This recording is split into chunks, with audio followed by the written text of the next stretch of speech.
Hi guys, my name is Bharath, a security consultant here at Redfox, and I'm very pleased to be here. So before we go into the fascinating world of EDR Evasion, I would like to take a moment and thank you all for joining us today.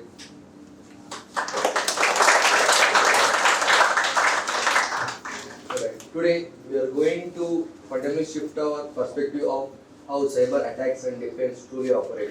We are talking about evasion, the art of slipping past more sophisticated cyber tools like a digital phantom. So, how many of you guys have heard about EDR? EDR? Yeah? Sure. Okay, so guys who are interested in this EDR evasion, so again as I said that we are already the boot camp is going on. If you are interested, please check out the EDR evasion boot camp. Not Bharat, but Siddharth is another security consultant who is taking this boot camp right now. I think when he takes a break, I will let him meet you guys as well. Okay. For a long time, our main defense was antivirus. As you guys know how antivirus works, it just detects the malicious files and block it. But as attackers have evolved, they know they should not use this malicious file. What they do is they use system's own legitimate tools to carry out the attacks. What they do is they use these tools to blend in and evade the antivirus. So for this, we have now the most sophisticated tools called EDR. As you guys know, EDR is for Endpoint Detection and Response. So what this EDR does is does not just check for these malicious files, it also looks for the bad behavior. For example, you can say if you guys open a Word file and it suddenly starts downloading a PowerShell scripts and opens a file from the internet, so that's a bad behavior, right? So even though the Word document may be legitimate, but the behavior is not. So before we dive into this EDR evasion, I would like to talk about some fundamental topics. Guys in the back, are you able to hear him? All good, right? All good? So we'll start with the Windows API. Windows API. Say when you're writing your program and you want to do like read a file, spawn a process, or allocate memory, or even create a network connection. So you don't do that from scratch, right? That's when you call Windows API. It's a set of ready-made functions that our programs can use.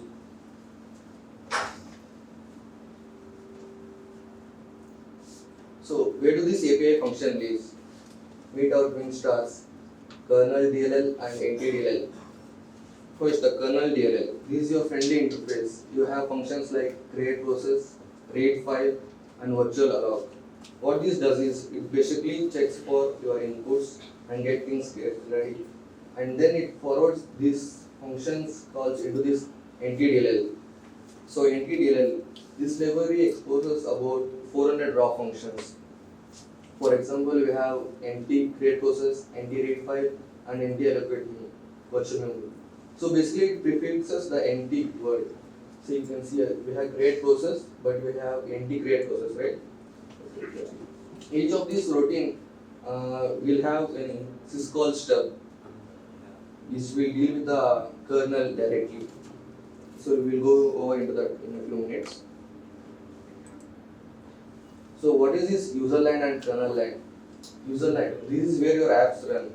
Like let's say your browser, PowerShell, and even your malware. This thing doesn't have permissions to the sensitive information. Say if your program wants to read some memory, it can't do that directly. It lacks the Windows kernel to do it. So that when we come over to the kernel line, this is where our operating system truly runs. Kernel manages memory, hardware access, process control, and security environments. It has unlimited power. But if this gets compromised, game is over. So what is the system call? System call is a bridge between this user mode and kernel mode. Say when your program want to create a file, it will call for the Windows API, but under the hood, it will make this syscall stuff to the kernel. This syscall is what talks between the user mode and the kernel mode. Then we have hooks. EDR tools like to see bad behavior early. So what they do is they will hook into this, they will plan these hooks, as you can see. Whenever your program starts, right, say let's say a browser, this will load these certain libraries like Windows API libraries. And whenever these libraries are loaded into a process, EDRs will jump in and place their hooks, as you can see here. We have this NT allocate version memory, right? This is not the usual function you see. EDRs have this jump. It will jump to a pointer where EDR can see what happens in your code. So let's go over. So that was the fundamentals for today. We'll start with some background on how EDRs generally work and go over the protective measures they use. And at the last, we'll see how attackers get around these techniques. Yeah? Go back? Expand more on hooks. Hooks. Tell them more about what. Yeah, we'll come over there. I'll be there in a moment. So EDR conduct three types of analysis. Two of them you already know, right, from antivirus: static analysis and dynamic analysis. And the one that set EDR really apart is behavior analysis. The static analysis, what it does is system just looks at the file. Based solely on the glance, system decides whether it's virus or not, just like judging a book by its cover. Next we have dynamic analysis. This is where the system takes your malicious binary and run it, but not on the actual computer in a shielded environment. This is what we call a sandbox. So based on how this malicious binary behave in the sandbox, the system decides whether it's malicious or not.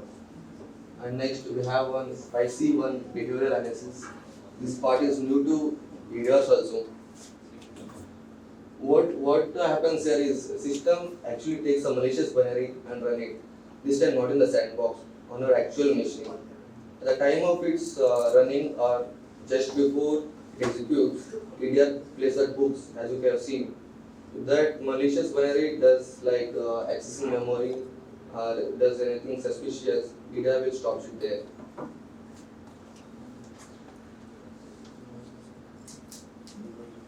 So next we'll zoom into each of these a bit more. First we'll talk about the static analysis. Let's say you take an executable, right? Any file really, at the time of download or when it's running. The system scans for certain telltale signs. Say for example IP addresses or file hashes are known other indicator of compromise that already have been seen in the past malware samples. So if the file connects to some shady command and control server that a known malware did in the past, the system will absolutely block it.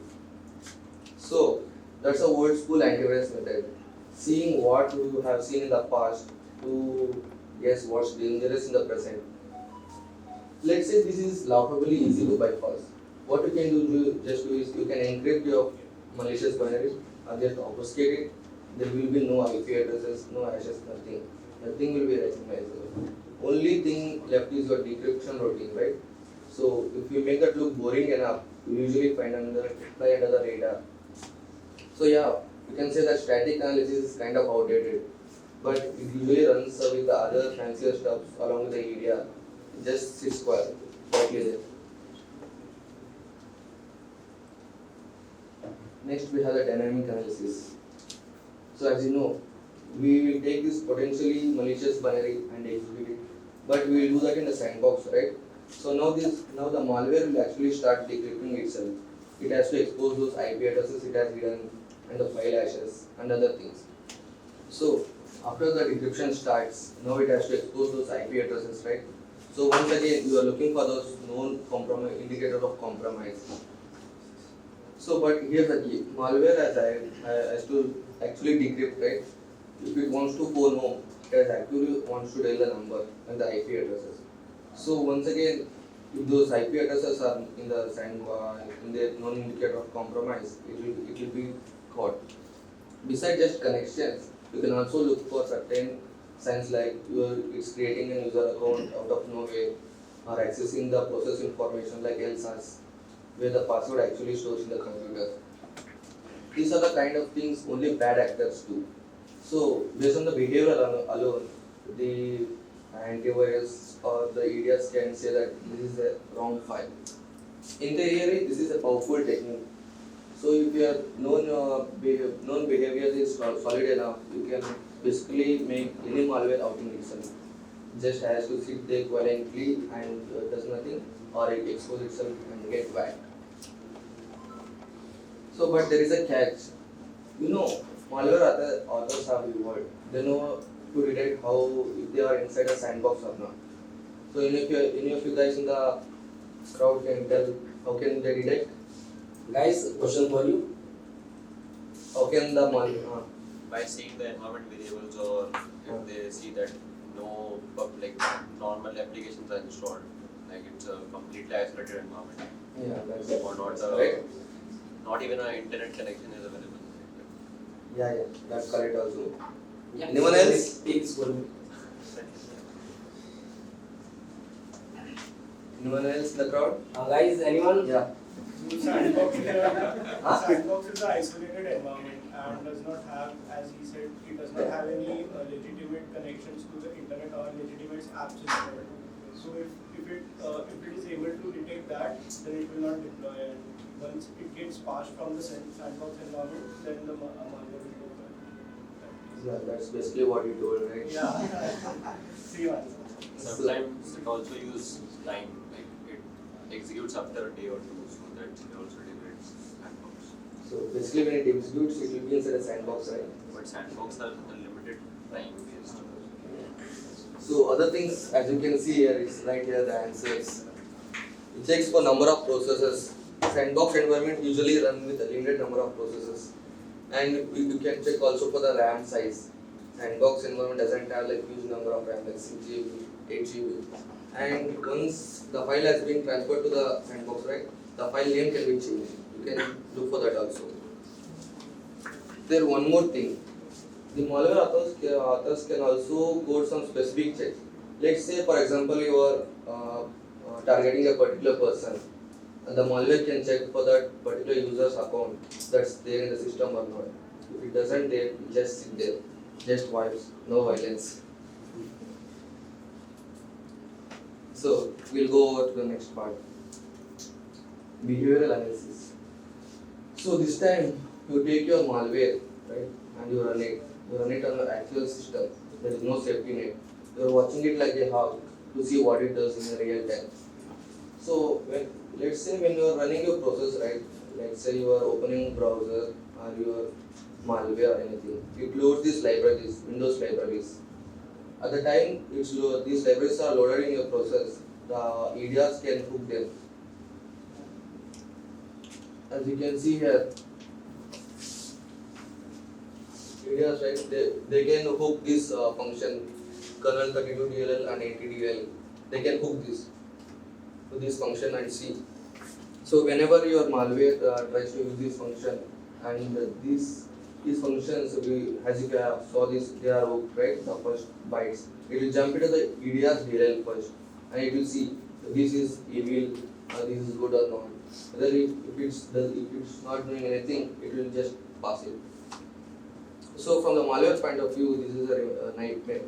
Remember, after decrypting, the malware will start doing stuff, right?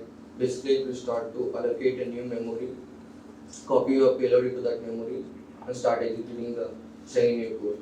These three steps, in that exact way, is a big red flag. So practically telling malware EDR to come get me.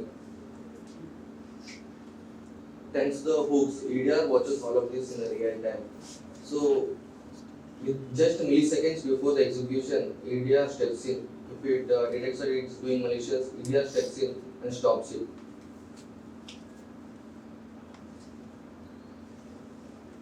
Now, we'll go over the agenda now. We'll see how we can circumvent these techniques. Basically, there are many techniques.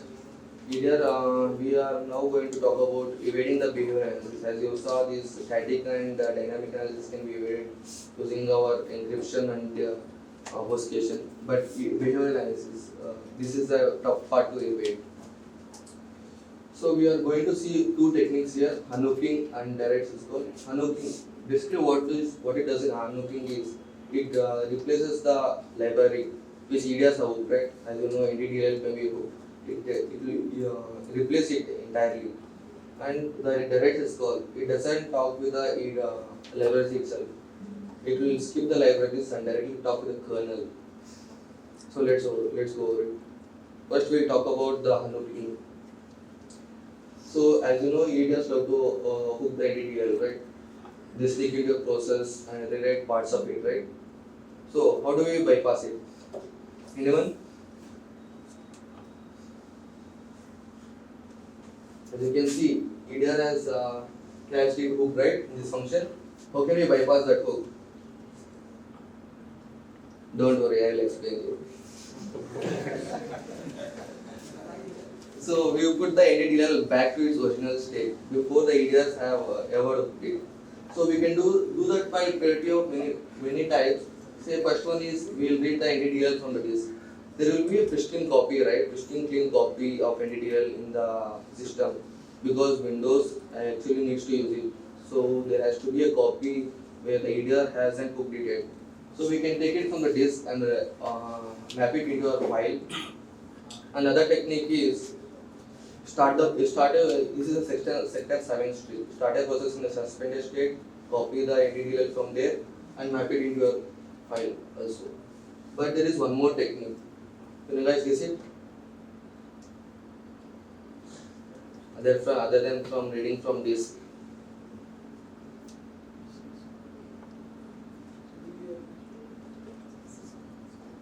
Okay, we can read from remote servers also.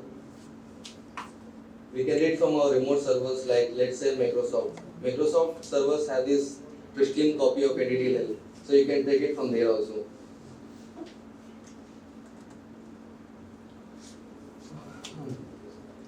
All these methods will give the same results. We will just unhook the NDDL and we can use our function. Let's say this NT-allocate version memory. We can use it. Of course, in theory, EDR should be able to see it, but EDRs have different ways of hooking. Some goes full on free and some do it sneaky. It depends on what EDR we are reading against. So we'll go into some practicals to see how we can unhook the NDDL.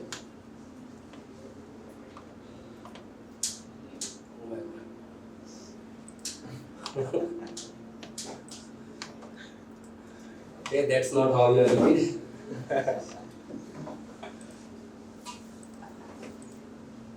Oh, before practical, I want to show you the code, what we are doing. So, Bharath, can you zoom in? Yeah. Thanks.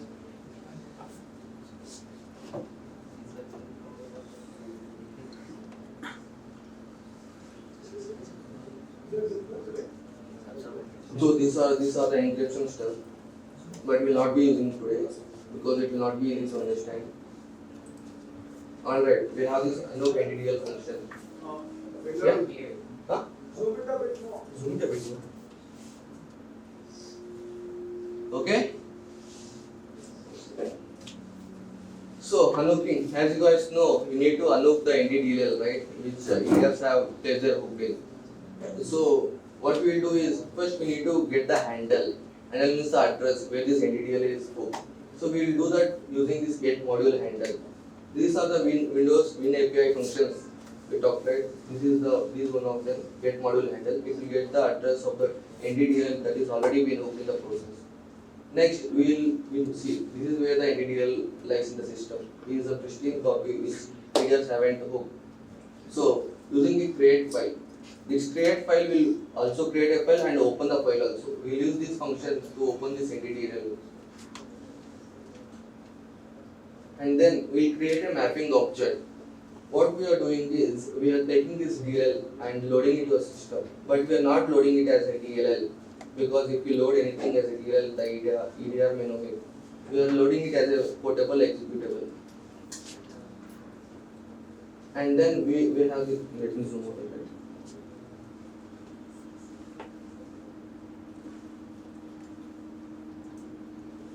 And then we have this map view of file. What this does is it will prepare the pristine copy which is unhooked, right?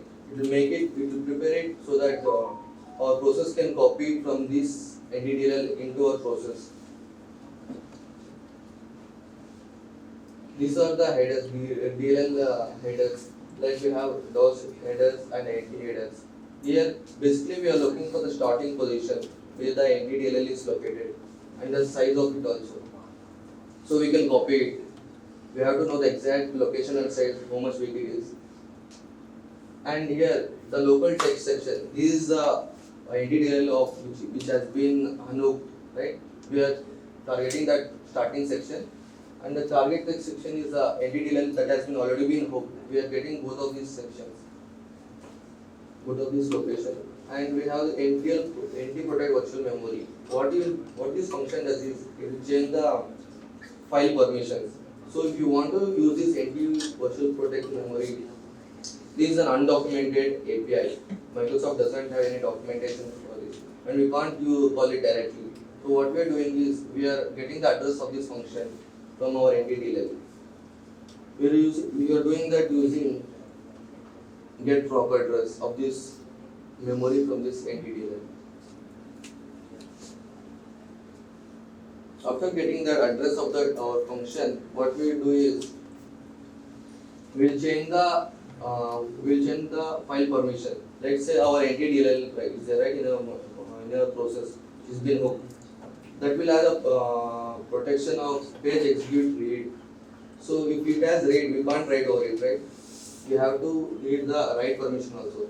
So we are changing it permission to page execute read write.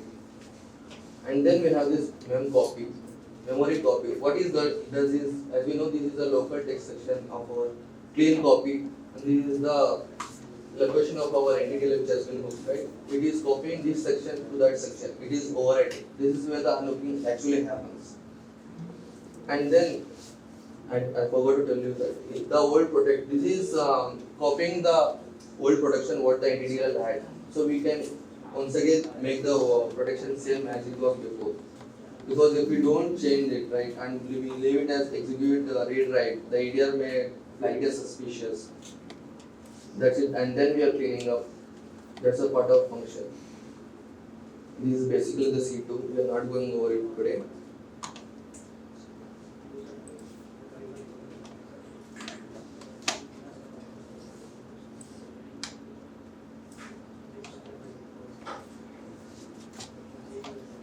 Okay, this is a system where we have our EDR.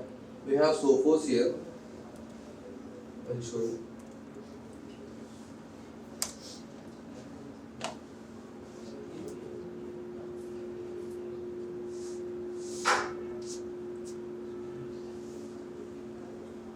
As you can see, we have Sophos EDR, but keep this in mind. This Hitman Pro alert service. We'll talk about it and we'll see lot about it. First, let's see how this hooking happens. I'll just run a process of command, and I will attach it with using Windows debugger.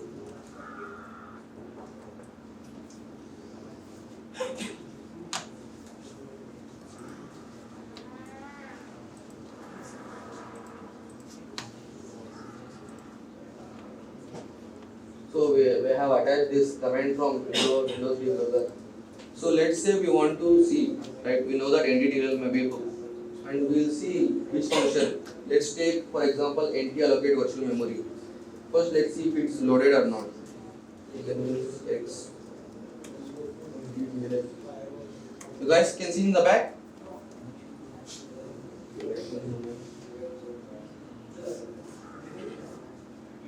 Now.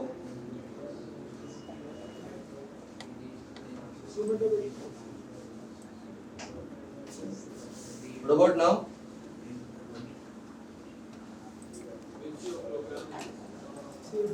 This is a Windows debugger.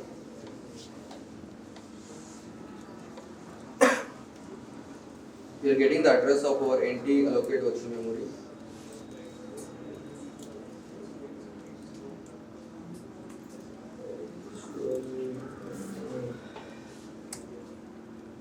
we got the address and we have confirmed that it has been loaded. So let's print the first 20 bytes of that. You can use U for that and print first 20 bytes.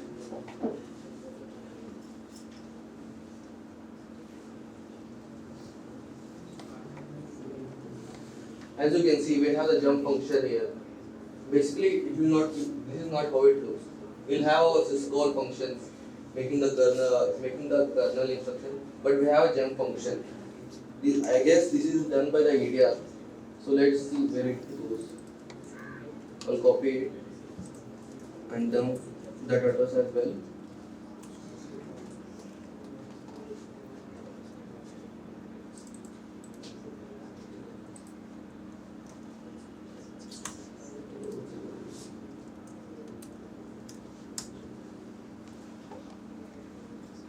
See, we have one more pointer.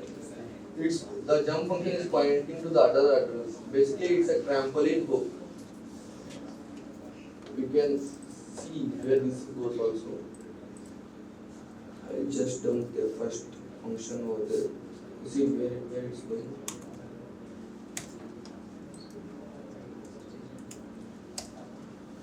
So we have the address for the jump handler. If we take this address and once again dump it,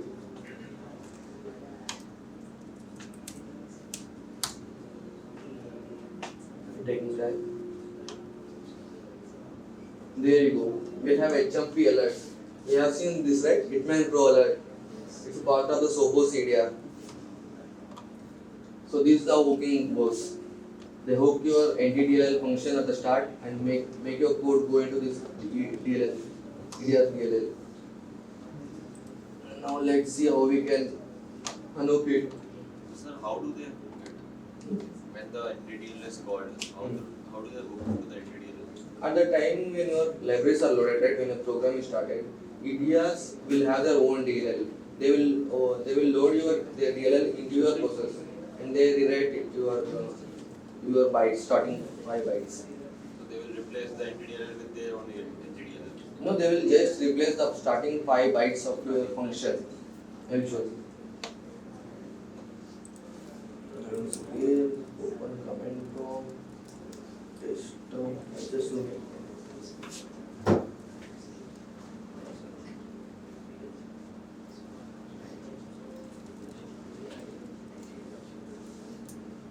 So this is the exe where I have my code.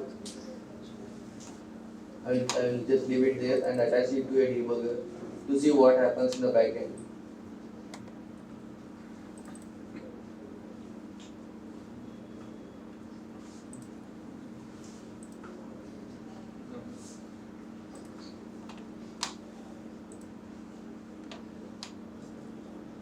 So if we go into symbols and see that we have HMP alert. You saw it before, right? This is the EDR DLL. When you start your program, it also loads it DLL into our process. And if we go to our NTDLL and search our function, let's say ntallocate,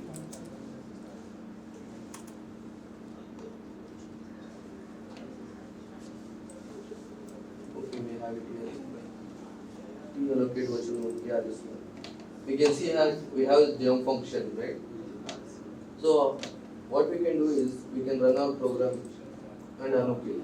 This what it does is we have that clean copy, right? NTDLL in our file system32.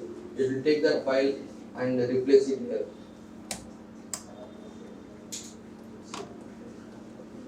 Current in memory NTDLL which has been hooked and the clean disk-based NTDLL which has been mapped and replaced. So if we go back and once again go to our function, as you can see, the jump handler has been removed and it points to our virtual allocate memory. You can take for any function. You can also take for NT protect also.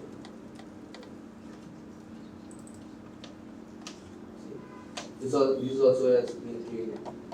So now you can call your function and you can call your C2 also. It will not be okay. So I can show you a video where we have bypassed the CrowdStrike but we don't have that right now because they have deactivated my account. I was working detective.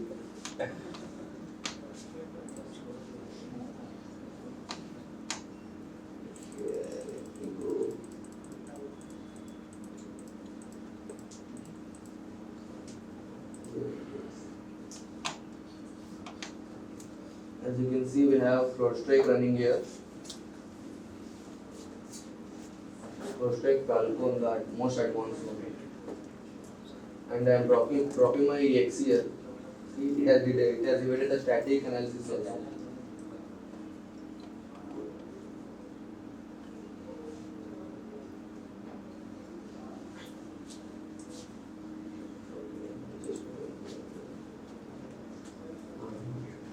When I run it, it will take that address and map it, the clean displays. And we also got our reverse connection also. See, we didn't have any alerts also. Zoom. It's a video. It's a video. Yeah. I'm using Havoc also. As you can see, we have a clean beacon.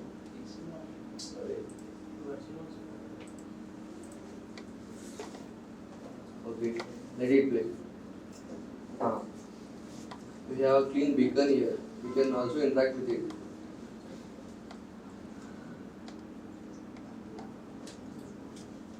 I'm just taking a screenshot for POC.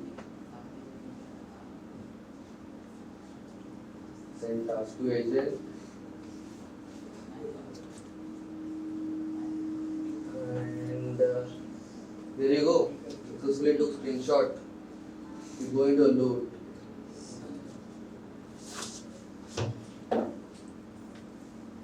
And there we have it. The screenshot. This was it. This is how we have bypassed the CrowdStrike. Okay, let's go over with the second technique.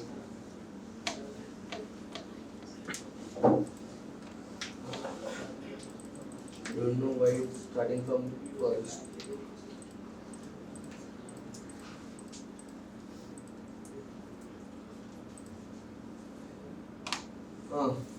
Direct Syscall.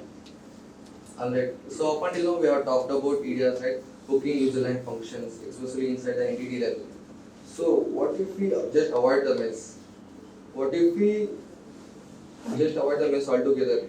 Let's take a completely different route. Instead of relying on NTDLL to make a system call for us, what if we make our own system calls? So we can talk directly to the kernel, right? If we make our own system calls and write it, we can just talk to kernel directly. So just to ground everyone, a system call is how user mode code requests privileged services from Windows kernel. Things like memory allocation, thread creation, file input-output operation. Normally this happens through high-level Windows API functions, which then forwards to our NTDLL, and which then makes a syscall instruction to the kernel. So with this we have like your code, Win API, which will forward to NTDLL, which then NTDLL makes the syscall stub, which will then go to our kernel. So we are directly cutting out the middleman. We are directly clearing the NTDLL.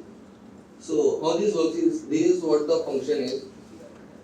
I can zoom in.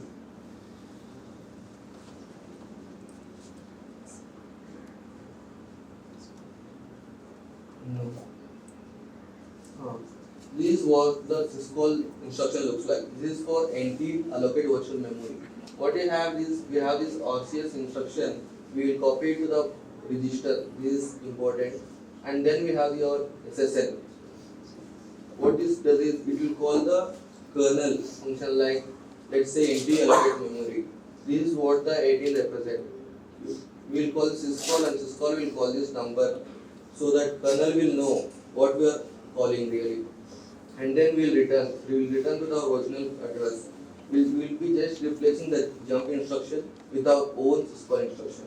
So we should not be able to deal with the copying NTDLL from this and alerting the behavioral analysis from EDRs also.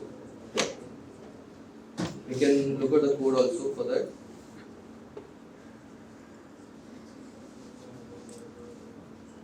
Where did you get the list of Syscall addresses? You find it. You have to like. Yeah, sure. 18, right? Yeah, the top box you had mentioned. You can find the address. So you find how you find it. It can be. Oh, sorry. This one, it can be obtained dynamically. Zoom in, but I can't see. Okay, sure.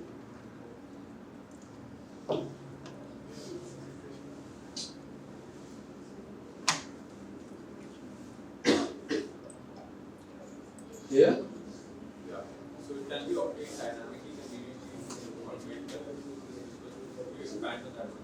Syscall-based 2, it's a tool where it will automatically go into the NTDLL, right? And this NTDLL will also, when it has a hook, right, it will forward to its EDR DLL. After that function has been called, right, let's say EDR has called a binary estimate. So it has to once again return to the original function, right? So it after it returns to the original function, that Syscall number you can get from there. So this Sys5 2 and Sys5 3 is not this heavily signature. If you are using these things, you will be obviously get got. Huh? If not this, because it will be the hash will be well run by all EDRs. What is the technique you use? What is the technique? I will make this assembly code myself. I will take this code and rewrite the part where the EDR has hooked, right? You saw that jump instruction. I will replace it with this.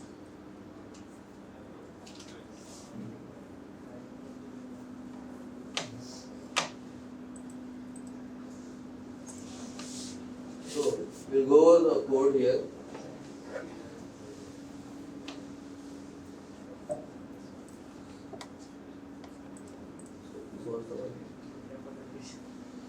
Yeah, here also we are first getting the handle of our NTDL, like we did in the previous. First we are getting the handle of that, and then we are getting the actual memory of our NT allocate virtual memory address. After doing that, these are Syscall stuff. We have it in a byte format so that it will be easy for the system to understand. Then we are doing the same thing, changing the permission of our NTDLL, so we can rewrite it, right? We are changing it to read and write permission, and we are also storing it in the old protect, the previous permission. After that, we use the same memory copy function to replace the Syscall stuff in the target function, which is the hook NTDLL address. Then we'll replace the old permissions also. You can use virtual protect or NT allocate virtual, NT protect virtual memory also, and we'll replace the permissions. And we are using flush instruction cache. What it does is whenever the CPU runs your code, right, it will cache your instructions and memory. So we will be flushing that cache so that it will run our new code. It will not run the old code where the EDR had it open, right? So we are flushing the cache. And here we are just testing the code, that's it. We are getting the address of the new NT allocate virtual memory, nothing else. It's this simple to bypass the EDR.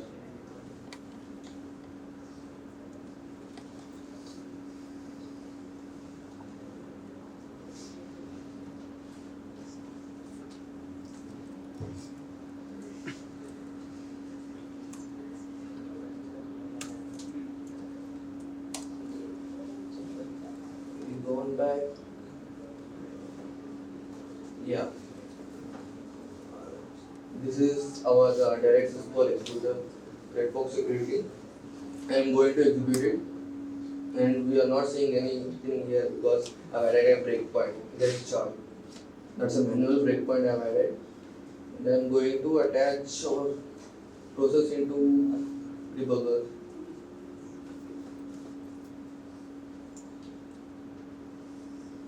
This is our program. Attach. And as you can see, once again, our Sophos has added its DLL into our program. And if we go over and let's say once again we'll call our allocate virtual memory.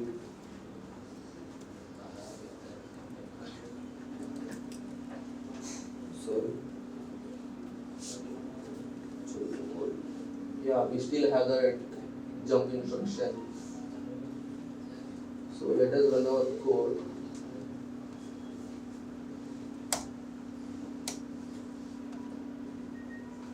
We got it, we have patched it successfully. So if we go back to the debugger and check our function once again, we have patched for this anti-allocate, right? See, the jump instruction has been gone. We have replaced that instruction we have in the code and it has repeated here. Syscall and 18 is the number, the SSL, which will call this function in the kernel. If we look at the other function, let's say we look at the protect. Yeah, here. We still have jump instructions here. So using this method, you can replace any functions you want, which are you going to use in your malicious binary. So it will definitely bypass the EDR.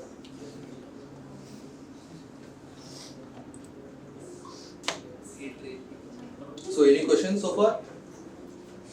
Yeah. You mentioned that this whisper to get rid of flag easily. You can't use the same for these commands, the move RFN, RCS. The assembly command that you've given. Yeah. Can't those also get flagged? Because the same kind of instruction you run every time to get the syscalls that are available on this. Yeah, it will definitely get flagged. But in the code I have shown you, I didn't obfuscate or encrypt it, right? This process I am running, it's entirely obfuscated and encrypted. So it is bypassing the static and dynamic also over there. I didn't obfuscate the code because it will be difficult for me to explain to you guys. Any questions? Are you guys bored? I think they are more curious. So that was it from my side. That was the two techniques I wanted to show you guys. But I wanted to show the CrowdStrike also in the real time. But unfortunately, my account got deactivated. So once again, thank you guys. One minute.